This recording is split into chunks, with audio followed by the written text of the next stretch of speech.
Winning the DV lottery, it's not an easy feat or accomplishment because there are over 20 million entries every year. And out of this 20 million, majority are likely to be disqualified. And usually around 3 to 5 million gets into the selection phase. And during the selection phase, 55,000, over 120,000 are selected, and 55,000 will have access to the DV visa. And so, if you have already won, congratulations. And if you are looking forward to be selected during the May 4th for the DV 2025 lottery, then you are not alone. And our prayer and our desire is that you will be part of those that are selected. But after you are selected, you may have questions about, should I come with my family or not? Should I come with my kids, or I should come and then later go bring them? So to answer this question, it depends on a number of factors. Some of you may also be asking the question of, during the DV lottery application phase, I wasn't married, now I'm married, what am I supposed to do? So allow me to share with you some of the factors that you need to consider before deciding whether you're going to bring your family or not. And I'm also going to share with you things that you can do after you've made the decision of whether you want to bring them or not. And the bonus tip that I'm going to share with you at the end of this video is, for those of you that got married after the DV lottery, what are you supposed to do? To begin with, when it comes to getting the green card or the visa and moving with your family or not, as I mentioned earlier on, it depends on a number of factors.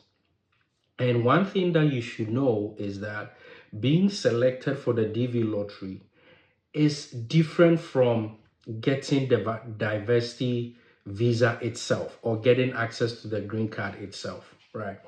So the DV lottery process is about 10 phases. And if you've been watching our videos, you know that we've been talking a lot about all these 10 phases, right?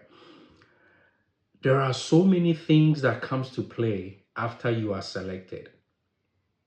And the most important or critical factor is your finances, right?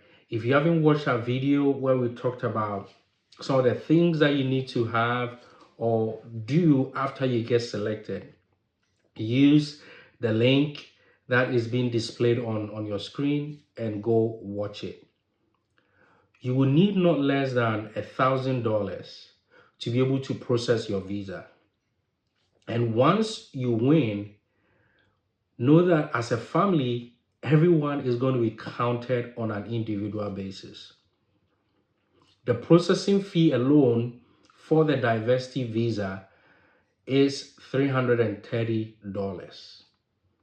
You would also need to complete your medicals. And anyone that is 15 years and above would need to complete the medicals. And that is also a lot of money, right? Because you're going to do like a a whole physical examination. They're going to do, tests for STIs, tuberculosis, chest x-ray, and some other things that you have to do. You would also need to go and get medical clearance, police clearance from your security agency in your home country, the police department in your home country. So all these things are going to add up. And you also need money for your flight, right? So that's one of the questions you need to ask yourself, that if you're a family of 4, a family of 5, a family of 6, will you be able to have this amount of money, including the processing fee, the medicals, the air ticket and all that, will you be able to have enough money to process the visa for yourself, for your spouse, and for your kids? So that's the number one factor. And the factor number two also is how old your kids are. How old your kids are. In the United States, anyone that is 5 years and above get access to free education, right? They go into the kindergarten. So if your kids are 5 years and above, that means when you relocate to the United States after you've had your green card, you may not struggle that much when it comes to daycare.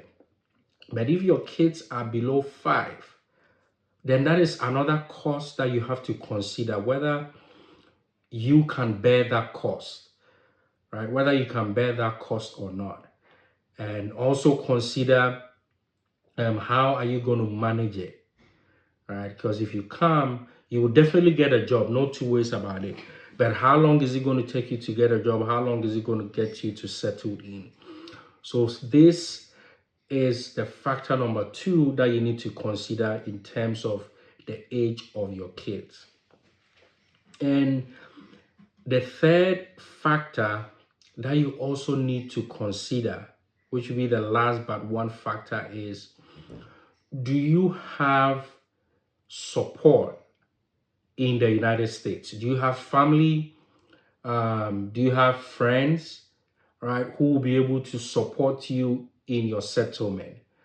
Because if somebody is hosting you and you're a family of 5, a family of 6, you need to ask yourself, does this person have the capacity to be able to host you for at least 3 months until you are fully settled and be able to go live independently on your own? So that is another question you need to ask yourself. What is your family size, and whoever is supporting you or whoever will be hosting you, do they have that capacity to be able to host you for the 3 months when you don't have any job and you are still trying to find your feet? You are still trying to figure out what to do, processing your your green card, waiting for a green card itself, getting your social security card and whatnot. That is a question that you need to also ask yourself. And the last factor that you need to consider will be, are you a single parent, right? Because if there's two of you and you have one child or two, then there is a possibility that at the beginning stages, one will be able to start working whilst the other person, settles in and take care of the kids for 6 months up to a year, until both of you have been able to fully settle and be able to know the system and get your kids to where they needs to be. But if you are just a single parent and you're coming in with 2 kids, how are you going to manage it? If you are going to work, who's going to take care of the kids, right? And mind you, even though I mentioned that you have access to free education from 5 years and above, if they go to school, they're going to close, depending on the grade that they are, they might close at 2 p.m., 2:30 p.m., 3:30. So the nature of work that you are doing, will you have that flexibility to go and drop them off at school and also go pick them up? And, so all these are things that you have to consider, these 4 factors, right? You have enough money to process all the visas as well as buy your plane ticket? Do you have, the age of your kids? Do you have enough support, and whether you're a single parent or not?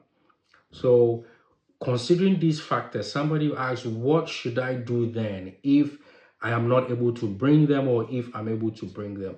So, you remember that I talked about going to drop your kids on and off school and all that.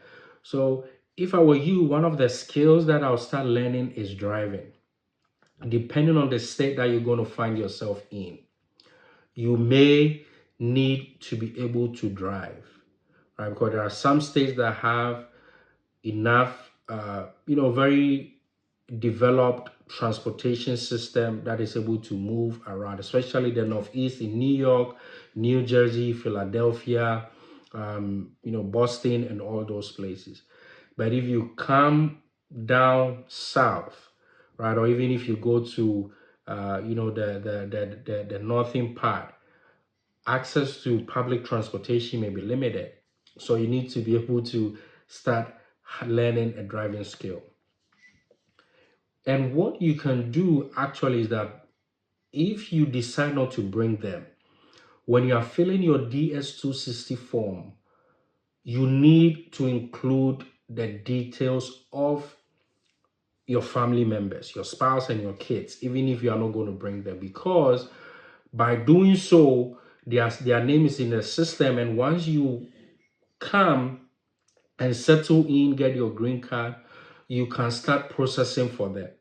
But know that once you start processing for them, they are not going to come on the diversity visa, lottery green card. They are going to come under the family sponsorship by green card.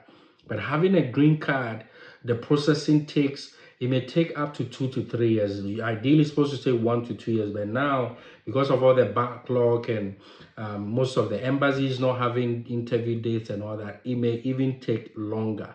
So that is also another thing that you need to ask yourself, will you be able to wait that long? But if you become a citizen 5 years from the time that you get your green card, then the processing may go faster. Even with that, we don't know what is going to happen in the future as far as the interview date and whatnot are concerned. So that is one thing that you can do, or one approach that you can take. Another approach is that you're going to fill out your DS-260 form, fill the DS-260 form for your spouse and your kids, and then if you have enough funds, enough money to be able to relocate and someone go to sponsor you, can come in, because once you get the diversity visa, the visa, you have 6 months to leave your home country and come to the United States and process your green card. So you can come with them, and then after they get their green card, they can get back to wherever your home country is, and then you can give yourself 1 year to work by yourself, and then later you can go and bring them, by which time you don't need to wait for them to process their green card all over again. So that is another step that you can take. And some people too might say, hey, I want to come. We are all going to go and apply for the visa. If we get granted, I'm going to quickly come and work as hard as I can within 3 or 4 months, study the system.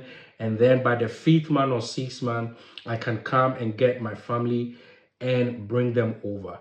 So these are some of the approaches that you can take. One, you can decide not to bring them and later file for them. As I said, it has its own disadvantages and its own advantages.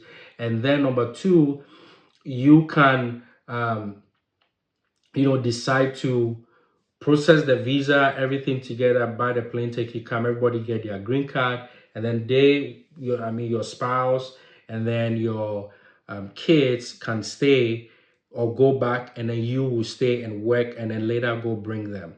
With that, you don't have to think about filing the green card.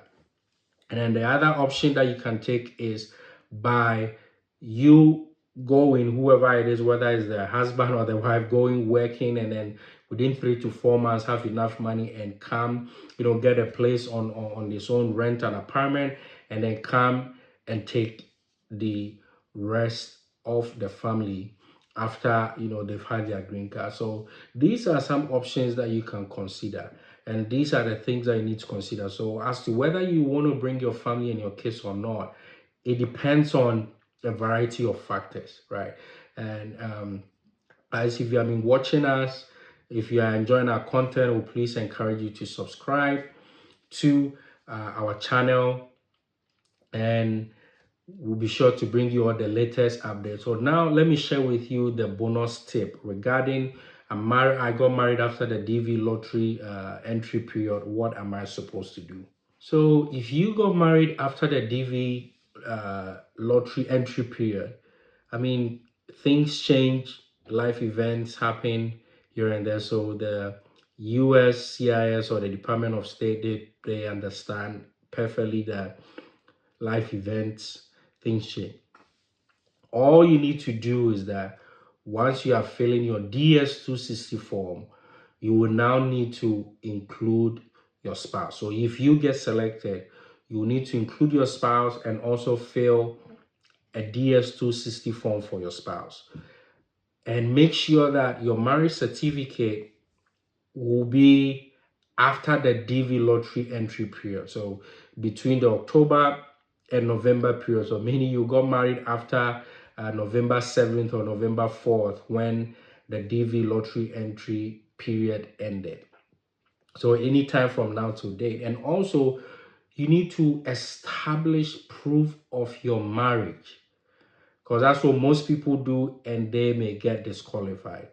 We're going to make a video and talk about all the things that you need to do to increase your chances and some of the things that you need to avoid. So you need to establish proof of your marriage.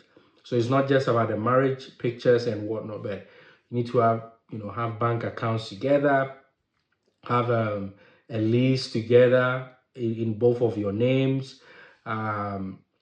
If you happen to have a kid, which I'm sure it might not be possible between the time that you got married and now for you to have a kid, but anything that you can use to establish proof of your relationship, you need to make sure that you have it.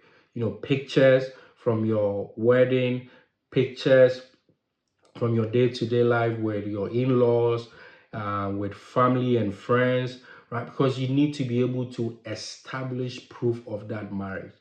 And so there's nothing wrong with you getting married after the DV lottery entry period, but all you need to do is to ensure that your marriage certificate will be after. Because if your marriage certificate is the before, then that means that you did not indicate ahead of time when you were feeling that you were married or even you had kids. So that is all that you need to do. If you also happen to have had a child after the DV lottery period, just go ahead, put their name on there. And again, ask yourself all these questions as to whether you can or you cannot support them when you bring them along. And just have proof of that relationship between you and your child.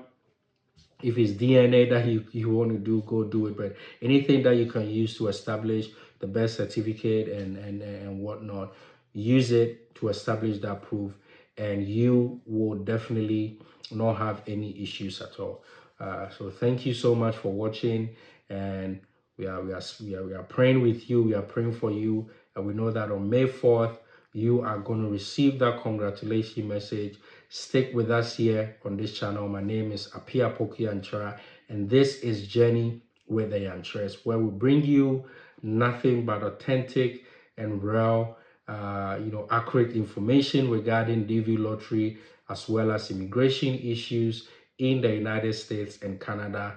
And we are here to support you in your journey abroad,